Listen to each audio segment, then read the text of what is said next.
तीन प्रकार पास्ता को एमती पानी और लुण देकी प्रेशर कुकर रे सेट करी नेली। आज आपन को क्विक आउ इजी टिप देबी। कुकर एमती हाई फ्लेम रे सीटी दे देबे और सीटी को सेते बेले ही रिलीज करि नेबे। सेते के भितरे मु काटी नेछि धनिया पत्र, किछि लंका आउ टिके रसुण जोटा कि बहुत फाइनली चॉप करछि। ता सहित स्पेशल इंग्रेडिएंट्स अछि सेटा होउछि आमर आंबो फ्लेवर रो अदा। सेते के भितरे आमर जो पास्ताटा अछि सेटा को साइड रे रखि नबा। प्रेशर रिलीज करिकि चाहिले आपण गोटे सीटी दे पारिबे पास्ता को आउ किछि समय रखिला परे प्रेशर को रिलीज भी करि पारिबे। हाई फ्लेम रे देबे जहा भी देबे कोन पे ओवर बॉईल हे जिवो। सेति के भितरे बटर नेली, बटर को कैरामलाइज करबा को देली और सेति के भितरे बटर मेल्ट हैला टाइम रे ही सबु जेतिकी जिंस काटी के रखिथिली से सब को नै गली।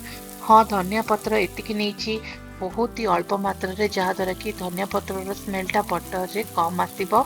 और लास्ट को गार्निशिंग टाइम रे, लास्ट को जो टाइम रे रहइबो सेते बेले धनिया पत्रटा को ऐड करबा। आको हाफ फ्राई करबा को देबी, माने सिजल हवा को देबी टिके। सेतिकी टाइम रे मु कोन कली पुणी थरे टिके बटर नेली। बटरटा पूरा होममेड अछि। इजी वे रे बटर बनेबा घरे मते बहुत पसंद और बहुत हेल्दी भी। सेतिकी भितरे आपण हाफ टेबल स्पून टाइप रो अंदाज रे नै जांतु जेतिकी थिकनेस दरकार ता हिसाब रे गोटे रु दी थर ए प्रोसेसटा रिपीट करिवे कहले आपण को जणा पड़ जिवो थिकनेस आपण को केतिकी दरकार।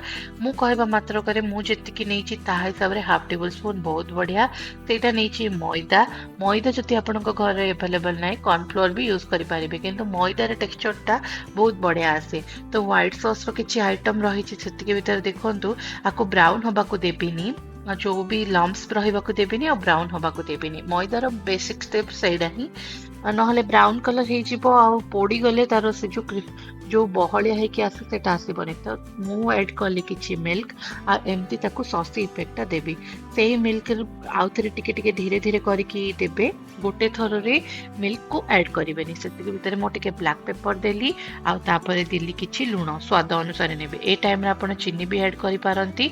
आ बटर रे पके कि चीनी जदी ऐड करिवे तो चीनीटा कैरामलाइज हे कि ता कलर चेंज हे जिवो। सेति पई एही टाइम रे आपण चीनी ऐड करि पारिबे। तो यही टाइम रे मु कोन कली मोर जो पास्ता को कुकर रे बॉईल करथिली सेटा को ऐड करि नेली। देखंतु तीन प्रकार रो पास्ता अछि, पेने पास्ता जोटा भी अछि।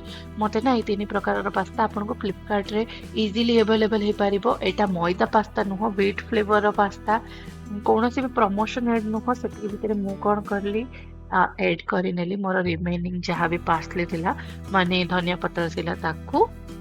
एबे प्रस्तुत हैला मोर व्हाइट सॉस पास्ता। तीन प्रकार पास्ता को मु एमती बहुत बढ़िया से बनै सारछि। ताको पेयर कली कॉफी सहित।